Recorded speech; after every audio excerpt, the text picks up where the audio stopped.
Hi everybody, Gleidson Martins here. I'm here at the SF Fitness Castro location with Nelson Otero. He's a personal trainer and he's going to give us some tips on how to get in shape for this summer. So do we have time to be in better shape for the summer? Yeah, of course. 6 months, 5 months, we want to get you in shape as better shape than you were yesterday.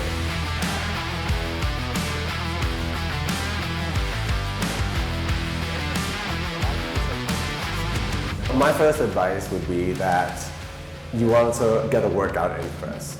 I try not to worry too much about the diet. If you haven't really worked out before, then we want to make sure that you know how to work out, you know what to do, and you know what works for you.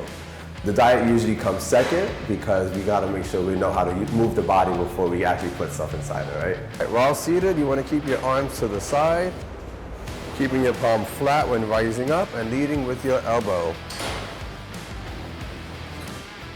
You want to feel it on your outer shoulder, not going any higher than shoulder height. Right now I'm going to demonstrate a flat chest bench press right now. It's usually a good exercise to start. It hits all the muscles. I had mentioned compound exercises. From here you're going to hit chest, some shoulders, as well as triceps getting included. Hands over elbows as best as you can, with the bar leading over to nipple line and keeping it over that as well.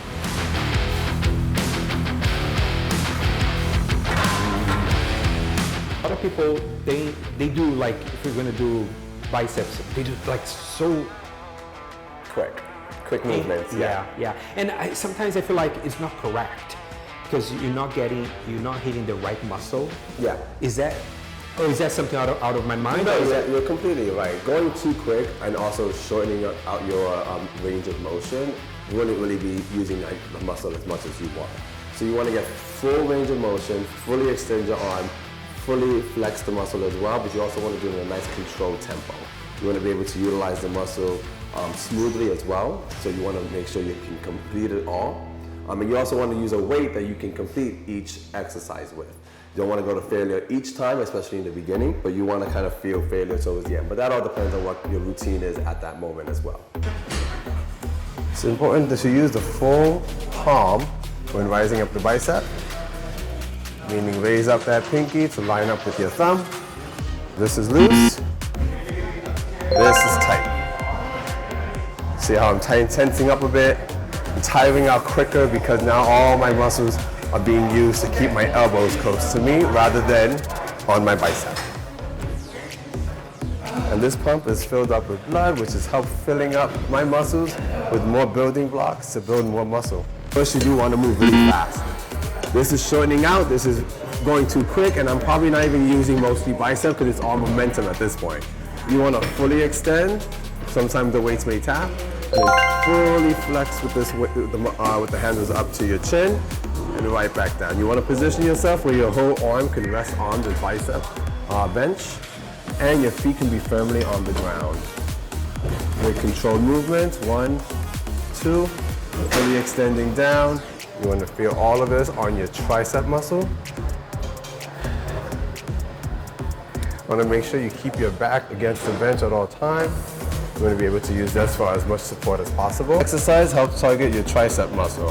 When you do light weights, and especially for big guys, it's usually what they're doing is a hypertrophy training.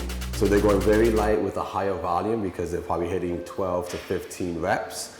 With a shortened rest time, and that's to help facilitate pumping up the body and pumping up the muscle, because when you pump up the muscle, you're pumping it up with the blood, and that has all the building blocks for the muscles that we want. Everyone's body is different, so genetically I was much skinnier than I am right now. So I needed to eat more while working out. So I was putting in the work, but I needed the building blocks for said muscles. Now, if your genetics is somewhere where you retain body fat or water a lot more, that's where you kind of facilitate the workout to kind of fit for that. So that's what diet comes in more, right? You have to work out hard, but you also have to maybe cut back on how much calories you're putting into the body that you're producing during your workout.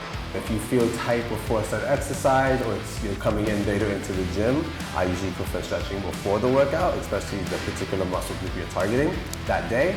Otherwise, you don't want to waste too much time stretching everything you're not going to hit.